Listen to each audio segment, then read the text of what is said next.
de GEM. Je m'appelle Ludivine Calamel et je suis enseignant-chercheur au sein de Grenoble École de Management. Donc merci Pauline de m'avoir permis de réaliser ce GEM Next avec Federico. Alors au menu du jour, j'ai mis un petit clin d'œil, je vous ai mis au menu puisqu'on a le droit d'aller en terrasse au restaurant depuis quelques jours.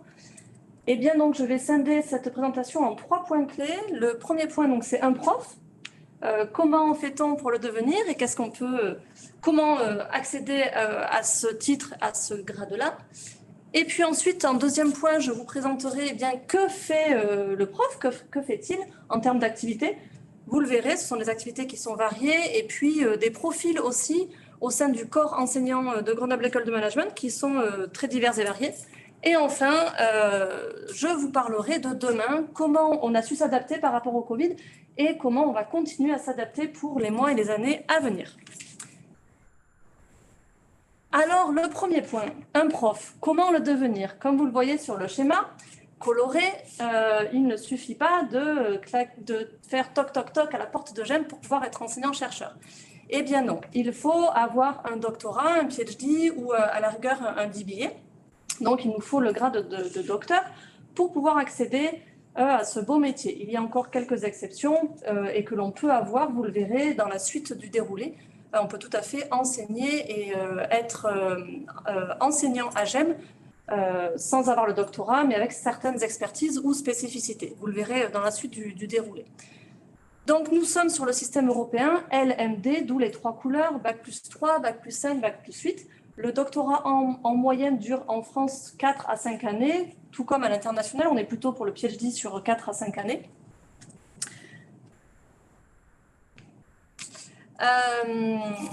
Et donc en France, le seuil minimum requis, c'est le Bac+8 qui se fait en 3 années minimum. Alors une fois qu'on sait comment on peut devenir docteur et frapper à la porte des universités et des business schools, je vous ai fait un schéma pour vous expliciter le métier de prof. Donc je vous ai mis, mais c'est quoi un prof? Eh bien, il y a différentes appellations. À gauche, c'est la partie appellation à l'université, et puis à droite, c'est plutôt en business school, sur le schéma que je vous propose à l'instant. À l'université, donc une fois qu'on a le doctorat en poche, et non pas le PhD ou le DBA, puisque en France, on ne peut être enseignant-chercheur à l'université qu'avec un doctorat français, donc réalisé à l'université, et en français, on peut postuler pour être maître de conférence. Notre équivalent ici, pour nous, au sein de Grenoble École de Management, donc dans une business school, l'équivalent s'intitule professeur assistant. Et donc là, les personnes ont un doctorat français ou bien international, que ce soit un PhD ou un DBA, réalisé en français ou bien en anglais. Ensuite, à l'université, on accède au grade donc, de maître de conférence avec une HDR, donc l'habilitation à diriger les recherches. L'équivalent pour nous ici, ce serait professeur associé. Certains de nos professeurs associés s'engagent dans une voie pour travailler sur leur habilitation à diriger les recherches. Et enfin, lorsque l'on a suffisamment d'expérience, d'expertise et notamment l'habilitation à diriger les recherches, donc l'HDR, on peut accéder au grade de professeur, donc full prof ou professeur senior au sein de notre institution. L'équivalent à l'université est donc professeur des universités. Voilà comment se passe la gradation des statuts sur 3 statuts différents au sein de nos institutions. Au sein de ce corps professoral, dans une business school et dans la nôtre, au sein de Grenoble École de Management, on peut avoir différents profils. On peut avoir des profils très orientés recherche et des profils très orientés enseignement. Et puis des profils hybrides où on va être à la fois attendu sur des objectifs en termes de recherche, en termes d'enseignement, d'innovation pédagogique et aussi de responsabilité ou de direction de programme. Donc on a vraiment une variété de profils sur lesquels on a la chance de pouvoir naviguer au sein de notre institution.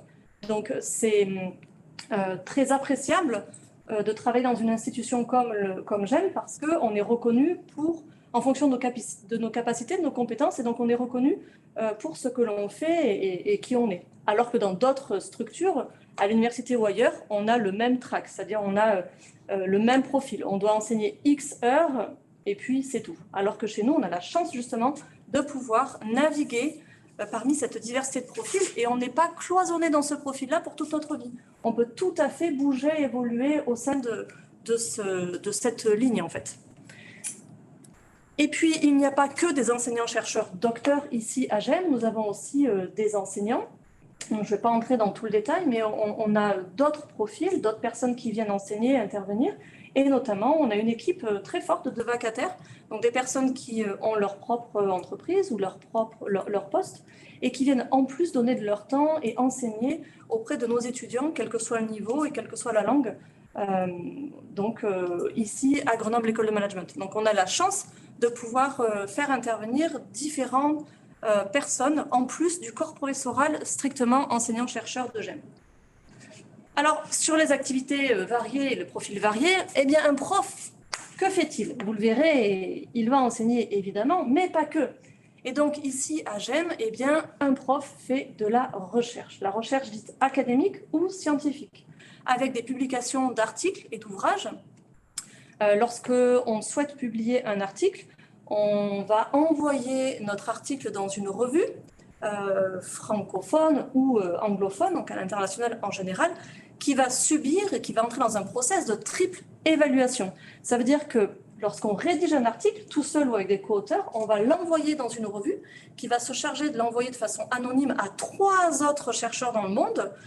Et ces autres chercheurs-là vont évaluer notre papier au regard de la thématique sur laquelle on écrit. Donc, ces 3 autres chercheurs, de façon anonyme, il se peut qu'il y en ait un qui soit aux USA, un qui soit en Angleterre et un qui soit en Inde, eh bien, ils vont reviewer, ils vont évaluer notre papier. Et ils vont nous faire des retours sur 2, 3, sous 6 mois pour nous dire, votre papier est intéressant, néanmoins, il faudrait muscler la partie théorique. Ou bien, il faudrait regarder votre objet de recherche sous un autre prisme, avec une autre grille de lecture, ou bien votre méthodologie n'est pas assez poussée sur la partie qualitative ou quantitative, etc., etc. Donc, on reçoit ces feedbacks de façon anonyme par 3 autres chercheurs dans le monde, on se replonge dans notre projet de recherche et dans notre écriture d'article, on fait les modifications au regard des desiderata de ces 3 chercheurs de façon anonyme donc sur notre papier. Et ensuite, c'est un jeu de ping-pong qui va durer 1 an, 2 ans et parfois beaucoup plus, jusqu'à ce que notre papier soit accepté et publié. Donc, la recherche est un processus qui est très long entre le moment où on commence à traiter d'un sujet, d'un objet en recherche, et le moment où notre article sera publié. Eh bien, en général, ça met 2, 3, 4, 5 ans. Donc, c'est très long. C'est un processus qui est vraiment très long. Donc, on n'a jamais qu'un projet ou qu'un papier de recherche dans le pipe, comme on dit. On en a toujours 2, 3, 4 et parfois beaucoup plus pour certains de nos collègues qui sont ici à GEM. Nous réalisons également donc, des ouvrages sur lesquels on va vulgariser un petit peu notre recherche, les articles de recherche que l'on publie. Ces ouvrages-là sont écrits en français ou en anglais, ils sont disponibles à la bibliothèque de Grenoble École de Management parce qu'on les utilise aussi massivement dans nos cours. Et donc, on invite la recherche auprès de nos étudiants pour essayer de la valoriser, leur montrer, leur expliquer ce que l'on fait en termes de recherche académique et scientifique. On utilise différentes méthodologies, soit qualitatives, soit quantitatives. On peut être amené à rencontrer les gens, à aller sur le terrain, à travailler en entreprise, à mener des études très poussées en les interviewant, donc à l'aide de guides d'entretien semi-directifs par exemple. Et puis on a des recherches dites plutôt quantitatives où là les chercheurs vont utiliser des banques de données comme par exemple celle de l'INSEE, de l'OCDE par exemple. Et donc on va extraire ces données de ces banques de données-là et on va les traiter, les analyser pour ensuite pouvoir les publier avec une théorie, une grille de lecture, etc., etc. Et puis, on peut être aussi rédacteur ou co-rédacteur en chef de revue ou rédacteur en chef invité lorsqu'on va s'associer à une revue existante déjà et on va leur proposer nos services pendant X mois ou X années pour promouvoir les travaux et la recherche de ces revues-là. Donc, la partie recherche pour un enseignant-chercheur de GEM est une partie très importante et qui demande du temps.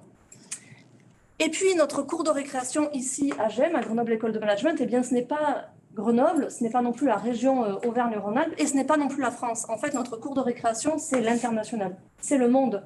D'où le globe terrestre que vous voyez apparaître sur votre écran. Nous avons des colloques et des congrès qui nous emmènent en fait à promouvoir notre recherche à travers le monde. Et on rencontre d'autres chercheurs lorsqu'on se déplace dans ces colloques ou dans ces congrès-là. On a une communauté de chercheurs Et on se retrouve, en général, il y a 500 000 participants, donc d'autres chercheurs, d'autres business schools ou écoles d'ingénieurs ou universités à travers le monde, sur lesquels on va discuter de thématiques, soit c'est très large, c'est vraiment le management et la gestion d'entreprise au sens large, soit c'est des sujets très spécifiques et très poussés sur lesquels on va être invité à présenter nos travaux. Et lorsqu'on part en congrès ou en colloque, c'est un honneur que d'avoir un papier accepté pour pouvoir le présenter, parce qu'il a déjà passé un jalon parmi donc d'autres collègues de façon anonyme, toujours. Hein. On ne sait jamais qui a évalué nos papiers. Et nous, pareil, quand on évalue la recherche des autres, on ne sait jamais quels sont les chercheurs que l'on évalue, leurs travaux du moins. Et donc, on part à travers le monde chaque année, une fois, 2 fois, 3 fois, certaines fois 4 fois, pour promouvoir notre recherche, nos travaux et discuter avec d'autres chercheurs de notre communauté sur nos travaux de recherche. Je vous ai mis en bas le lien du site internet de GEM, de la recherche de GEM en fait. Voilà, pour promouvoir toutes nos équipes et tout ce que l'on y fait, vous trouverez ce lien en bas du slide. Et puis, le prof, qu'est-ce qu'il fait d'autre à part de la recherche? Eh bien, il peut diriger des programmes et ou avoir des rôles managériaux. C'est le cas de notre directrice de la pédagogie, de notre directeur de la recherche, de notre doyen actuel. Avant d'être directeur de quelque chose, ils sont avant tout enseignants-chercheurs. Et puis, on peut diriger des programmes, soit en français, soit en anglais. Multiniveau, ça veut dire qu'on peut diriger des programmes pour un bac plus 3 ou pour un bac plus 5 ou même pour l'école doctorale, donc le bac plus 8. Et multisite, parce qu'il n'y a pas que le site de Grenoble à Grenoble École de Management, il y a aussi un deuxième site sur Grenoble, je vous en parlerai tout à l'heure. Il y a aussi Paris, et puis il y a tout plein d'autres campus à travers le monde dans lesquels GEM est présent. Dans cette direction de programme, ça peut être des MSc, par exemple, les masters spécialisés, ou les masters. Ça peut être des directions de programme à l'Execed, en formation continue. C'est mon cas pour donc la direction de programme pour tout ce qui est coaching en formation continue, en français. Donc,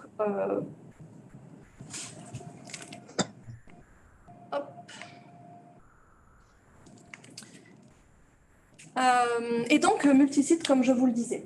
Ça, c'est une autre partie de notre travail ici à GEM.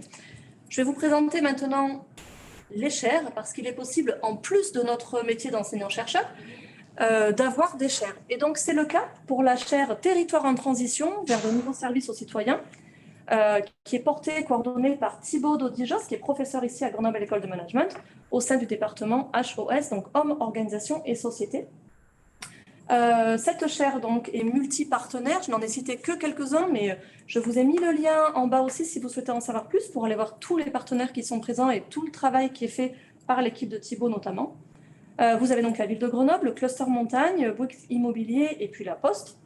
L'objectif de cette chaire-là, c'est de produire des connaissances qui permettront d'expérimenter de nouveaux dispositifs pour accompagner les transformations des territoires. Et donc, cette chaire, elle travaille avec différentes personnes et sur différentes missions. J'en cite 3 ici. Donc, le premier, c'est l'atelier, donc des tables rondes, des ateliers recherche sur lesquels, sur un sujet précis et spécifique, Thibaut et d'autres chercheurs de GEM vont pouvoir travailler.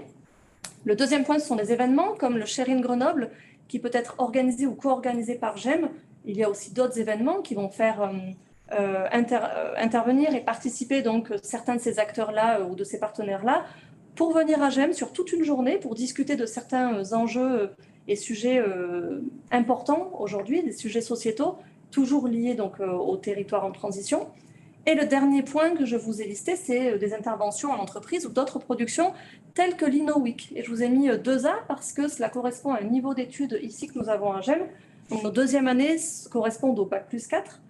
Et cette année qui vient de s'achever là, tous nos étudiants de deuxième année, que ce soit des parcours en français, en anglais, en alternance ou présents physiquement en formation initiale ici à GEM, donc presque 1000 étudiants, ont travaillé cette année autour d'un sujet pour cette chaire Territoire en transition. Et donc, ça a donné, je crois, 126 projets, puisque les étudiants sont répartis par équipe. Et nous sommes une équipe de 25 enseignants-chercheurs de GEM. On va accompagner une quarantaine d'étudiants chacun tout au long de la semaine. On va les faire travailler et enseigner auprès d'eux sur l'innovation managériale. Et donc, cette année, on a fait un focus sur tout ce qui était territoire en transition notamment. Et donc, ce travail va servir et servira par la suite au cluster montagne et à d'autres acteurs de la chaire territoire en transition pour avancer sur certains sujets, puisque nos étudiants, pendant une semaine pleine, ont travaillé sur ces thématiques-là.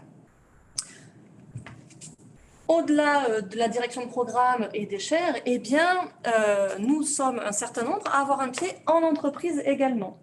On fait ce que l'on appelle de la recherche-action, de la recherche partenariale, de la recherche-intervention. Et en fait, on va travailler avec les entreprises de l'écosystème ou bien françaises ou bien européennes pour créer des dispositifs ou co-construire avec eux de nouveaux dispositifs managériaux ou sur d'autres thématiques.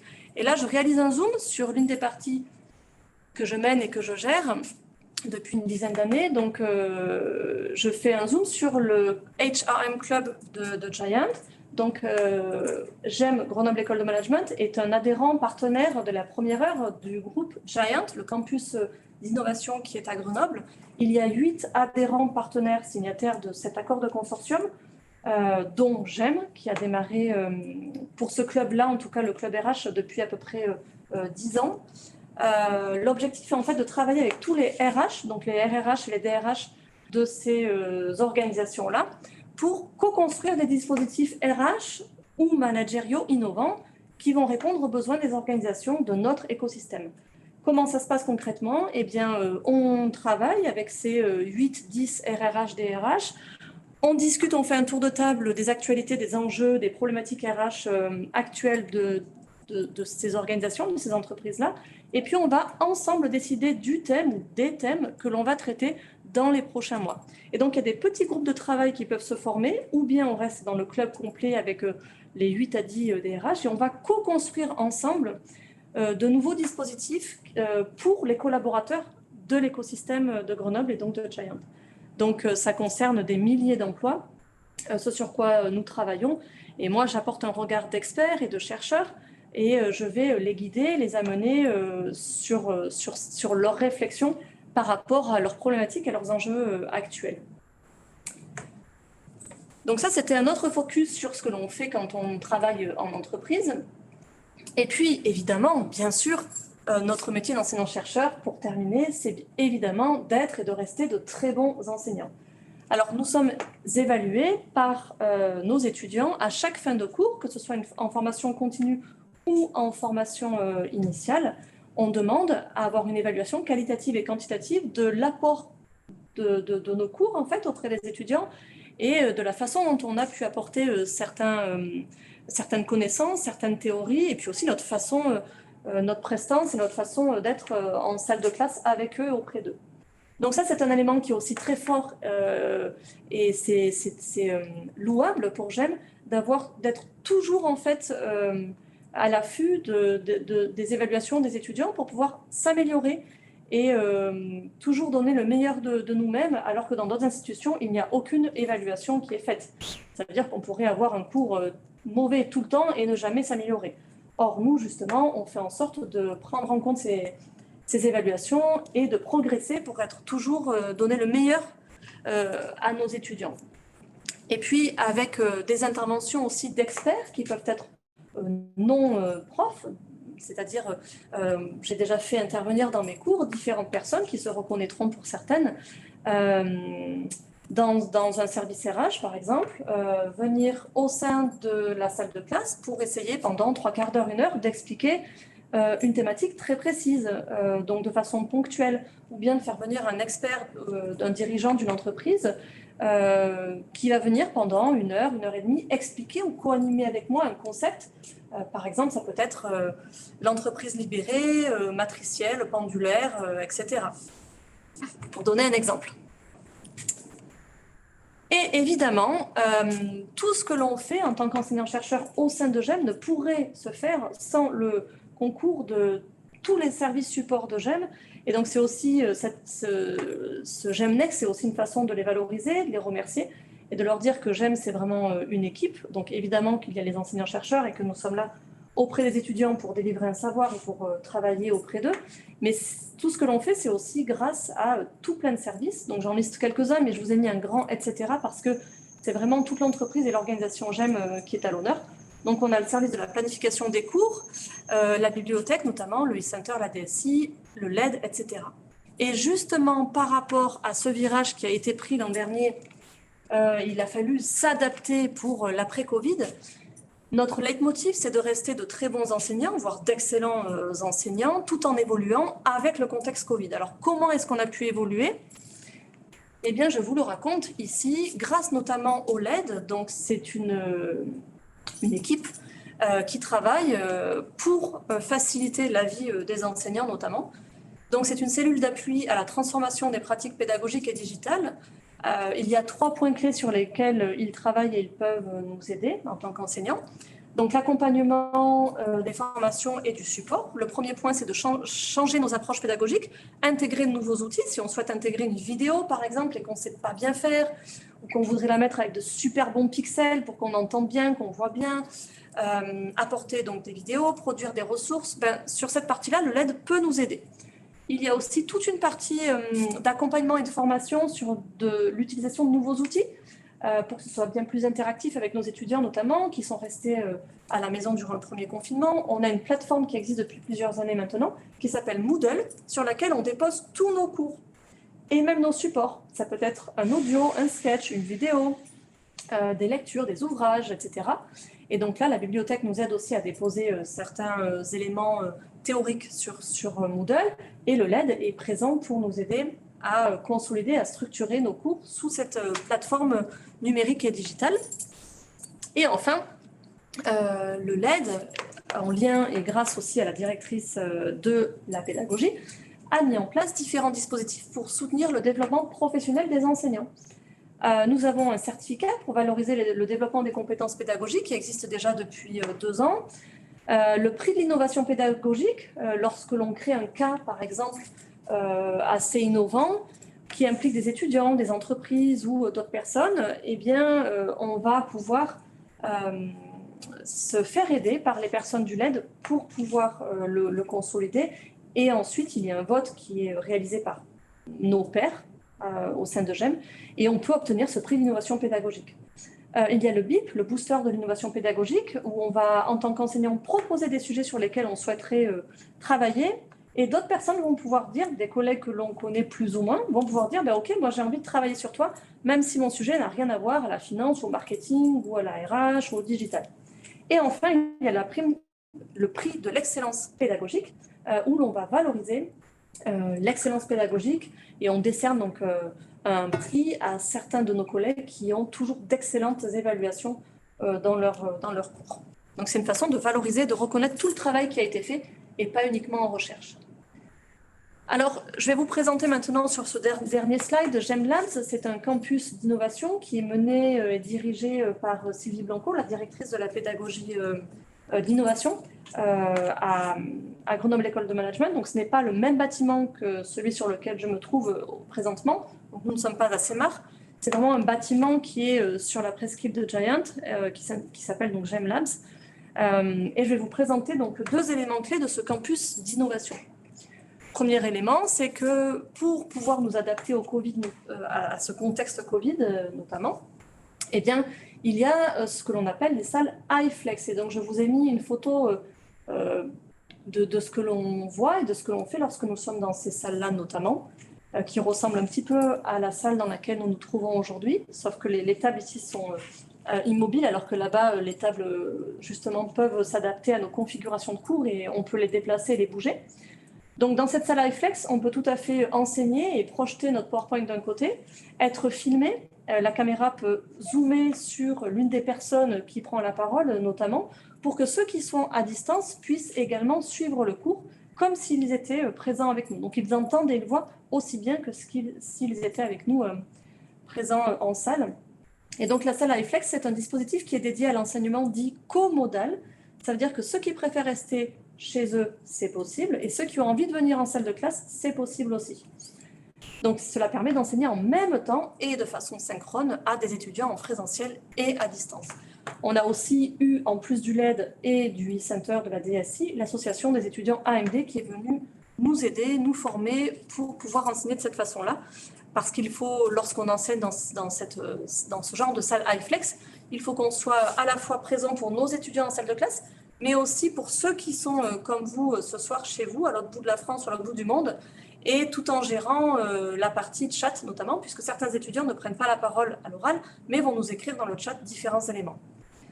Donc, on développe nos compétences à travers, on va dire, grâce au Covid pour rester positif et voir le cadeau caché. Et enfin, pour terminer, au sein de GEM Labs, donc dans ce campus d'innovation, vous avez différentes salles, différentes infrastructures et mobiliers qui permettent d'innover dans nos façons d'enseigner, mais aussi lorsqu'on souhaite travailler avec des entreprises, on peut tout à fait convier et faire des réunions de travail avec les entreprises ou les organisations avec lesquelles on travaille habituellement pour essayer d'imaginer, d'innover, de créer de nouvelles choses à travers toutes ces infrastructures et plateformes qui sont numériques et digitales. Et là, je vous ai mis en photo l'exemple du shop connecté. Alors, ce n'est pas du tout mon domaine puisque c'est plutôt les personnes qui sont en supply chain ou en marketing qui ont créé ce shop connecté et qui seraient plus à même de vous répondre pour ceux qui ne connaissent pas. En tout cas, c'est une des façons de pouvoir travailler différemment avec ces grands écrans notamment. On peut dessiner des choses, les envoyer de façon simultanée à plusieurs personnes. Et c'est un bon moyen d'innover et d'apprendre et de travailler autrement et de faire passer nos apprentissages auprès de nos étudiants, quel que soit leur niveau. Voilà, globalement, vous avez vu tout ce que l'on fait. Donc, un prof à GEM, ce n'est pas que enseigner. Il y a aussi une très grande partie qui est liée à la recherche, puisqu'on est attendu là-dessus.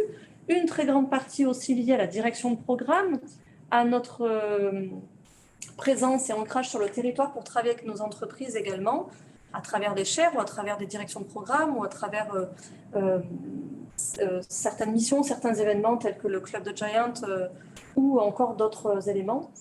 En tout cas, GEM est une institution qui a donc un corps professoral assez grand, assez large, avec, vous l'avez vu, des profils très variés et bien ancrés sur son territoire.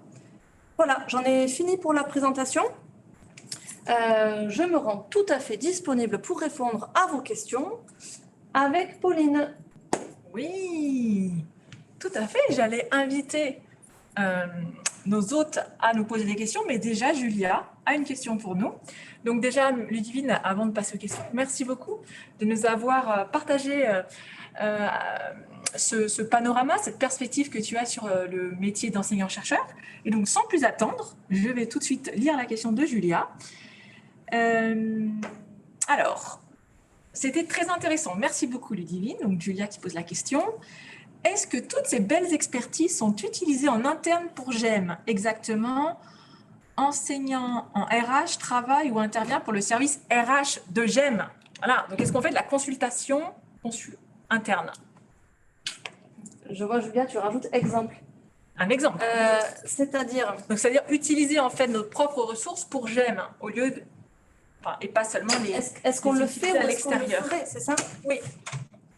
Par exemple, est-ce qu'un professeur qui serait un expert des carrières ou de conseils, de stratégie, proposerait ses services au sein de GEM, par exemple pour le service RH à GEM, pour le service communication? Alors, c'est le cas ponctuellement, suivant les sujets et suivant les besoins de chaque service. Voilà. On pourra en discuter plus amplement, Julia, si tu veux, un peu plus tard. Oui. Après, ça pose peut-être la question de finalement la neutralité, je pense. Oui. Et puis, c'est des décisions stratégiques. Voilà. Donc, sur certains sujets, oui, on peut être impliqué et avec grand plaisir. Hein. Le corps professoral de GEM ne demande que ça. On l'exprime vivement très souvent dans nos réunions de DFR ou dans nos faculty meetings quand tout le corps professoral est rassemblé autour du doyen, de notre directrice de la pédagogie et directeur de la recherche. On l'exprime et on le dit, en effet, on est bien là pour pouvoir travailler et mettre toutes ces compétences à profit de GEM. Voilà. Donc, certaines fois, ça fonctionne et puis d'autres fois, on n'est pas appelé. C'est très variable. Mais à l'inverse, ce que je vous disais, c'est que nous sommes plusieurs à demander à certaines personnes de GEM qui ne sont pas profs de venir intervenir dans nos cours. Moi, c'est ce que j'ai fait pour en RH notamment, avec la responsable du service paye actuel. C'est ce que j'ai fait aussi avec la directrice adjointe de la pédagogie, etc. Lorsqu'il y a des personnes qui ont des expertises et qui ont envie de venir partager leurs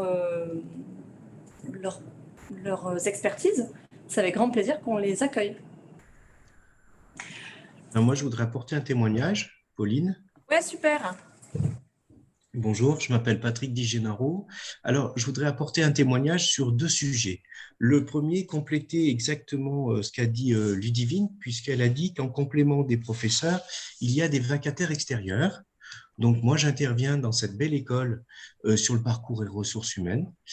Et pour la première fois cette année, voilà, et la rentrée prochaine, et j'en suis ravi.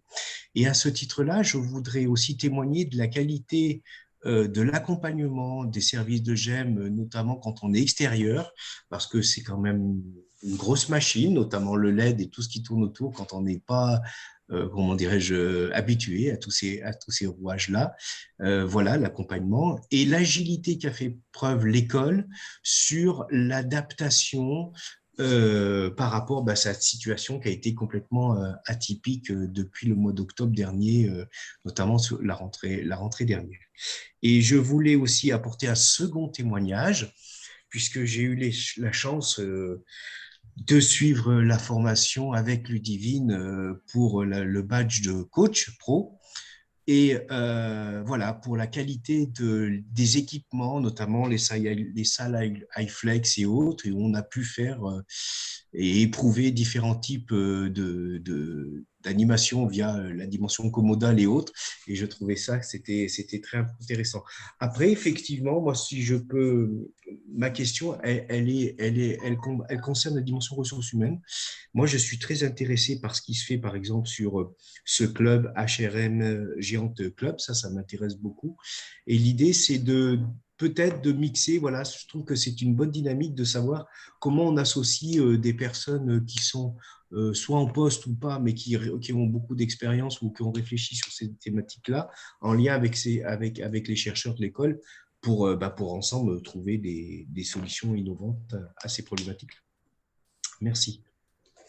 Merci Patrick pour l'intervention et la question. Alors jusqu'à présent, en fait, les premières années de ce club RH au sein de Giant étaient réservées exclusivement à ces RRH, DRH de ces 8 organisations partenaires et signataires de l'accord de consortium. Ça, c'était à l'origine. Depuis 18 à 24 mois, d'autres organisations et des entreprises privées ont rejoint le groupe. Et puis, on a eu le Covid, donc depuis, on va dire 15 mois, il n'y a quasiment plus rien eu.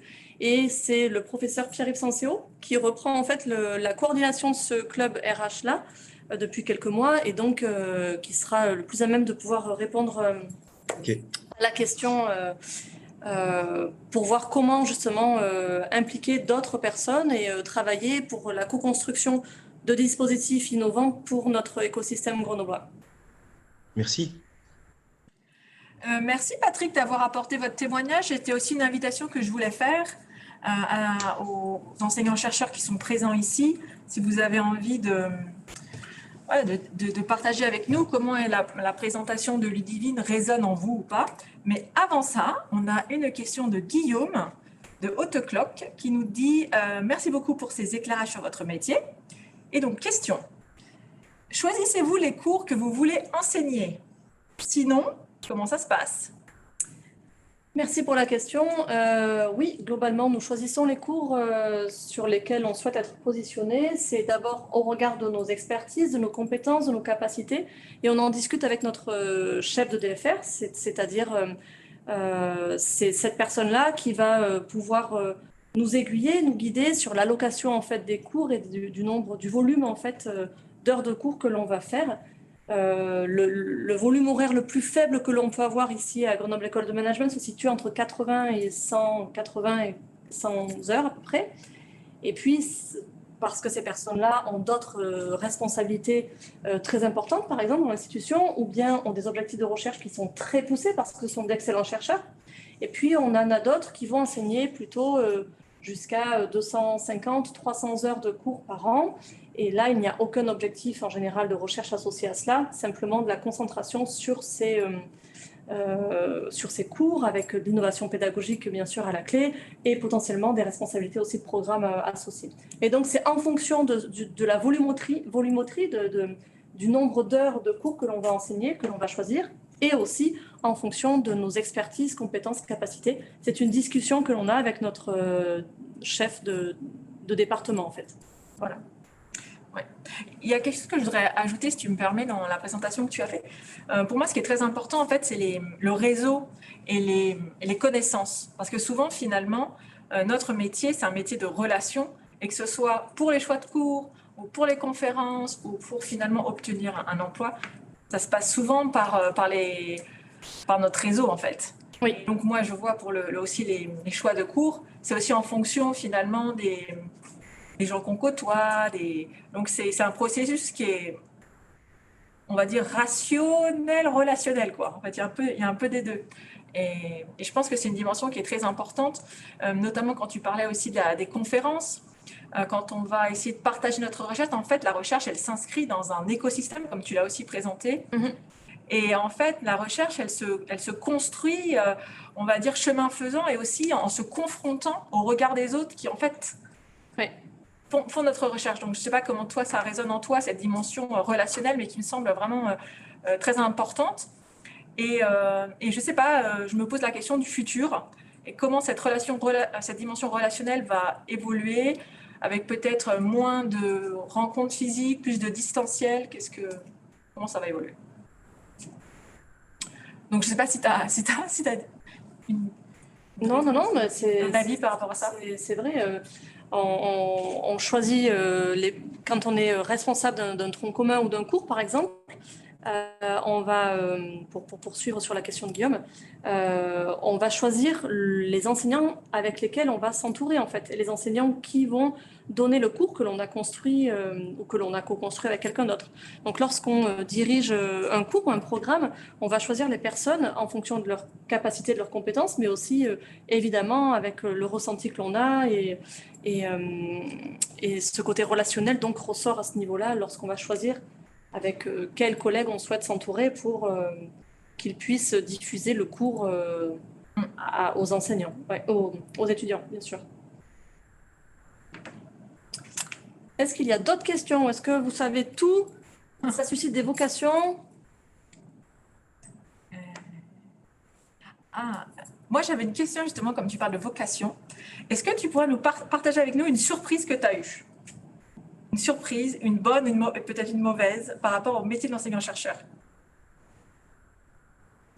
Tu vois, genre, parce que tu parles de vocation, moi, ça me fait tout de suite penser à...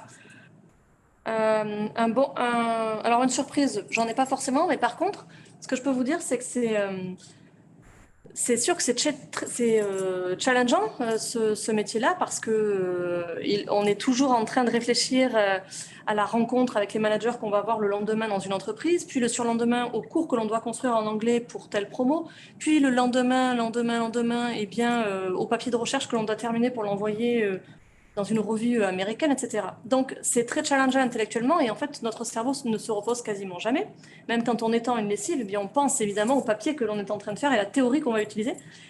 Néanmoins, ce qui est vraiment très plaisant, c'est de se lever le matin et de se dire « mais c'est génial, aujourd'hui, qu'est-ce que je veux faire ?» Et donc, on n'a pas une monotonie. On a toujours cet attrait intellectuel pour se dire on se lève le matin et en fait la journée ne sera jamais comme les précédentes parce qu'on a toujours plein de choses à faire et de façon très disparate en fait et très éparse, et pour moi ça c'est très plaisant. Alors tout dépend la personnalité que l'on a et la façon dont on envisage notre métier. En tout cas pour moi c'est une des parties vraiment les plus jouissives intellectuellement, de se dire on se lève le matin, ok, qu'est-ce qu'on fait aujourd'hui? On participe à tel congrès ou à tel cours, on va devoir le construire, on voit tel manager, tel dirigeant, etc. Donc ça, c'est vraiment pour moi la partie la plus plaisante de l'emploi. Donc, le fait d'avoir plusieurs casquettes. Ouais. Et de ne pas forcément savoir quelle casquette tu vas mettre tel jour. Voilà. Et du coup, on ne s'ennuie jamais. Donc, si vous avez envie de faire un DBA ou un PhD ou un doctorat, venez nous rejoindre. Alors, Est-ce que vous auriez une question ou est-ce que tout va bien? ou un témoignage aussi peut-être, comme l'a fait Patrick?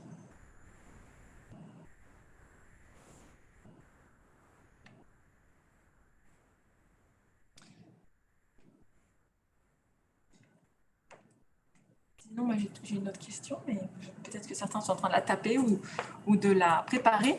Quoi qu'il en soit, vous, pour ceux qui sont connectés, alors j'en reconnais certains, vous avez mon numéro de téléphone, mon email, et puis celui de Pauline également. Pour les autres, c'est très facile de trouver mon nom sur Internet en tapant Grenoble École de Management KLML. N'hésitez pas à nous contacter, à venir vers nous si vous avez des questions. C'est avec plaisir que l'on vous répondra, Pauline ou Federico ou moi-même. Moi, j'avais une petite question encore quand tu as parlé de la collaboration avec Giant.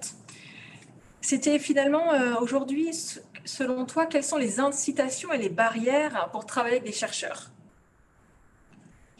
Tu vois ce que je veux dire? C'est-à-dire quand tu es une entreprise, pourquoi est-ce que tu travaillerais avec des enseignants-chercheurs? Donc, c'est plutôt les incitations. Et quelles peuvent être finalement les barrières? Les incitations, c'est de pouvoir, lorsqu'on est dirigeant, on a l'expression commune que l'on dit en France, c'est qu'on a la tête dans le guidon. Et donc, quand on est dirigeant d'une entreprise, on n'a pas le temps de penser out of the box. On n'a pas le temps de sortir en fait la tête de notre entreprise. Et le fait de travailler avec des enseignants-chercheurs et avec certains experts va nous permettre justement, en tant que dirigeant, de se dire « Ok, il y a peut-être des solutions à apporter à tel problème récurrent que je trouve dans ma chaîne de production ou tel problème récurrent que je vois dans ma gestion d'équipe, par exemple. » Donc ça, c'est un levier d'action qui est possible et qui est très intéressant de se dire, en tant que dirigeant, je vais travailler avec des chercheurs pour pouvoir m'accompagner, m'aider et réfléchir autrement, différemment. Peut-être que en discutant, ça va m'ouvrir l'esprit et en tant que dirigeant, je vais entrevoir un souci ou un problème de façon différente. Le frein, c'est juste que l'on n'est pas assez, ça se fait pas assez encore en France. Nous, on a la chance à GEM de pouvoir le faire, et parce qu'on est aussi encouragé par GEM pour le faire. Et dans d'autres institutions, ce n'est pas forcément le cas. Donc, le frein, c'est que c'est pas assez connu, pas assez su, en France du moins. À l'étranger, ça se fait beaucoup plus aussi. Mais en tout cas, nous, à GEM, on est, en tant qu'enseignant-chercheur, à GEM, on est valorisé pour tout ce travail que l'on fait auprès des entreprises et avec les entreprises. Oui, c'est sûr qu'il y a une dimension culturelle dans ce partage et aussi dans cette reconnaissance ou non du métier d'enseignant-chercheur. Oui. Dimension culturelle qui est plus ou moins marquée en fonction, en effet, des contextes. Et donc, comme tu nous le dis, les entreprises peuvent bénéficier et les collaborateurs de développer cette réflexivité et cette recul critique qui peut être développé en collaboration avec les enseignants-chercheurs, donc réflexivité et pensée critique, qui sont à la fois des compétences qu'on essaie de développer à GEM et qui sont importantes pour le monde du futur. Oui. Alors, Armel Godener nous a partagé un commentaire. Merci Armel. Un grand merci Ludivine pour ton éclairage sur le métier et les apports des services support. Je vais leur faire suivre, ça va leur faire très plaisir. Donc, je ne sais pas, peut-être que tu peux un petit peu compléter ou amender par rapport justement au service support et toi peut-être dans ton diplôme, comment vous collaborez tous les services support de GEM sont primordiaux et importants et c'est aussi grâce à ces services support-là que tout se passe bien pour nos cours, nos enseignements, la recherche. C'est vraiment une équipe en fait, GEM. Il n'y a pas que l'enseignant-chercheur, on est tous ensemble dans le même bateau et c'est grâce au concours en fait de tous c'est ce que j'ai dit tout à l'heure, grâce au concours de tous ces services-là que l'on peut faire en sorte d'être une très bonne business school en fait et reconnue et voilà. C'est grâce au concours de toutes ces personnes-là qui travaillent et on co-construit ensemble, on avance ensemble. Et on a été tous très réactifs pour passer cette étape Covid comparé à d'autres écoles ou universités qui en sont encore au balbutiement. Donc c'est aussi une fierté et c'est très, très plaisant de pouvoir travailler dans une école qui arrive à s'adapter, à innover assez rapidement. Voilà, pour le bien-être de nos étudiants. Alors, nous avons une question de Sylvain. Sylvain Colombero. Excusez-moi, je ne voyais pas complètement ton nom de famille.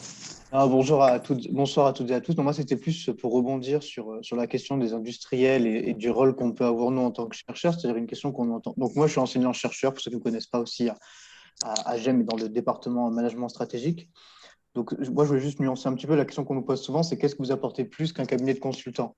Donc, outre le fait qu'on soit moins cher, qu'on ne va pas se leurrer quand même, l'idée, c'est quand même qu'on apporte aussi une solution qui est un peu moins standardisée ou standardisable que pourrait proposer un cabinet de consulting.